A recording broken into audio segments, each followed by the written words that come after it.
화려한 삶을 사시는 분이 있습니다.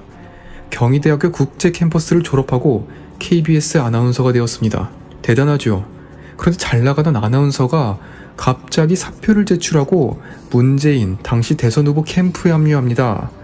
문재인 정부 출범 직후 청와대 부대변인으로 임명되었습니다. 그리고 2019년 고민정 부대변인은 청와대 1급 비서관으로 승진합니다.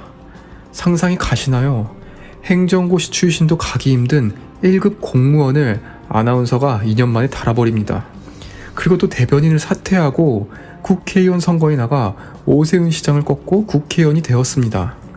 앞으로 그녀의 앞길은 누구도 막을 수 없을 정도로 빠르면서 추진력 있게 쭉쭉 올라갔습니다. 그러면서 발언도 세졌습니다. 이번 광화문 집회를 불법 폭력 시위로 규정하며 거세게 비판했습니다. 국가 방역 체계를 뿌리채 뒤흔든 사랑제일교회에 강력한 법적 대응이 이루어져야 한다고요. 이를 보면 고민정 의원이 법을 중시하는구나 생각이 듭니다. 그런데 웬걸 이 말을 한 날인 17일 비공개로 검찰 조사를 받았습니다. 그 죄명은 이재명 지사로 이미 들어본 공직선거법 위반 혐의입니다. 이상하지 않으신가요? 국민들에게 불법 시위라며 법을 강조하더니 정작 국회의원인 본인은 선거법 위반으로 조사를 받고 있습니다. 그런데 혐의 내용을 살펴보니 심상치 않습니다. 아니, 국회의원 날아갈 정도입니다. 같이 살펴봅니다. 위 사진은 고민정 당시 후보의 선거 공보물입니다. 박상철 자양전통시장 상인회장이 고민정 후보를 응원한다는 내용이 담겨 있습니다. 이분은 현직 주민자치위원입니다. 주민자치위원은 정치적 중립을 지키게 되어 있습니다. 따라서 선거운동을 할 수 없는 자로 공직선거법은 규정하고 있습니다. 특히 제255조에 따르면 이러한 주민자치위원이 선거운동을 하면 3년 이하의 징역 또는 600만원 이하의 벌금에 처한다는 규정이 있습니다. 선거 공보물에 고민정을 응원한다는 글, 선거운동을 하면 안 되는 자리 사람이 선거운동을 한 것입니다. 이것은 명백한 사실입니다. 만약 이 죄가 드러남에도 법원이 무죄를 내린다면 다음 선거에서는 온갖 주민자치위원들이 선거운동을 할 것입니다. 그러면 어떻게 되겠나요? 동주민자치센터가 정치판이 되어버립니다. 그것은 절대로 안 되죠. 주민센터는 정치적 중립을 지켜야죠. 그런데 수사가 조금 이상합니다. 비공개로 검찰 조사를 받았습니다. 광진구 선관위가 고민정 의원이 공직선거법 위반 소지가 있다고 보고 검찰에 수사를 의뢰했는데 왜 비공개로 조사를 했을까요? 고민정 수사를 맡은 서울 동부지검은 최근 추미애 아들 사건을 맡은 김남우 검사가 진급에서 배제되며 사의를 냈었죠. 댓글에 따르면 추미애 사람인 김관정 검사가 있다고 합니다. 그러게 말입니다. 민주당 주요 인사는 비공개 수사로 진행되는 것이 의혹을 더 증폭시키는 것 같습니다. 정말 죄가 없고 떳떳하다면 당당하게 나오셔야죠. 이것은 국민의 알 권리 침해입니다.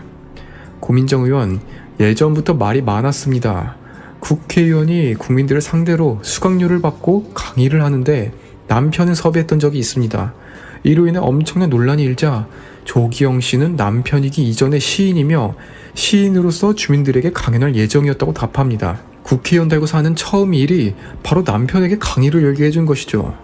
또 웃긴 것은 유료 강의인 이유가 선거법상 무료 강연이 안 된다고 합니다. 그래서 비용을 20만원을 측정했다고 하며 법 준수를 강조했는데 그런 사람이 주민자치위원을 선거 공보물에 담아 8만 장을 배포한 것입니다. 정말 내로남불이죠. 그러면 국민들에게 죄송하다고 했을까요? 오히려 오세훈 후보가 위반을 했다고 합니다. 내용을 들어보니 선관위의 조사 의뢰가 경쟁자인 통합당 오세훈 후보 측에서 흘러나왔다며 이는 명백한 선거중립 의무 위반이라는 것입니다. 이가 잘 안 가시죠? 상황이 말이 안 되는 것이라 그렇습니다. 그러니까 자신의 선거법 위반에는 말하지 않고 자신의 잘못을 고발한 오세훈 측의 잘못이다. 뭐 이런 얘기입니다. 정말 민주당 측으로부터 잘못을 인정하는 것을 듣기가 이렇게 어려운지 모르겠습니다. 그리고 윤미향, 조국도 자기 존재를 드러내고 있습니다. 우선 윤미향은 검찰 소환 자체를 거부했습니다. 지난 1차 소환 조사는 마쳤으나 2차 소환 조사에 불응하며 수사가 장기화된 것입니다. 그리고 1차 검찰 조사 소식이 언론을 통해 알려지자 검찰에 강하게 항의했다고 합니다. 어떻게 피의자가 수사를 하는 검찰에게 항의를 할 수 있는지 의문입니다. 이로 인해 검찰 내부에서는 윤미향 의원이 소환에 거부한 것은 검찰이 자꾸 자신의 조사를 언론에 흘려주기에 이에 항의한 것이라는 말도 있습니다. 이것이 말이 안 되는 게 평범한 국민이 검찰의 수사를 받는다면 소환 조사를 거부할 수 없습니다. 안 가서 좋을 게 없습니다. 괜한 제목이 추가 안 되면 다행이죠. 이를 따지기 위해 윤미향 의원 측에 물으니 임시국회 일정이 잡혔고 전체 회의가 예정되어 있어 출석이 어렵다고 답했습니다. 그러면 검찰 소환 조사를 가지 않아도 되는군요. 좋은 정보입니다. 그리고 조적조 또한 꺼냈습니다.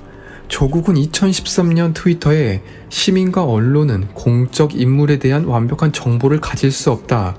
따라서 공인에 대한 검증 과정에서 부분적 허위가 있었음이 밝혀지더라도 법적 제재가 내려져서는 안 된다고 말했었죠. 그리고 또 손해배상 소송을 냈습니다. 이번에는 유튜브 채널 가로세로 연구소와 출연자를 상대로 3억 원 상당의 소송입니다. 자신의 딸에 대해 명예훼손했다는 거죠. 아니, 자기가 검증 과정에서 부분적 허위가 있어도 법적 제재가 내려져서는 안 된다면서요. 왜 자꾸 자신의 과거와 싸우는지 모르겠습니다. 고민정, 윤미향, 조국, 이 세 명의 공통점은 무엇일까요? 바로 자신의 잘못을 인정하지 않는다는 것입니다. 오히려 상대방의 잘못이라고 추궁하는 것입니다. 정말 문제 많습니다. 시청해주셔서 감사합니다. 구독과 좋아요 부탁드립니다. 감사합니다.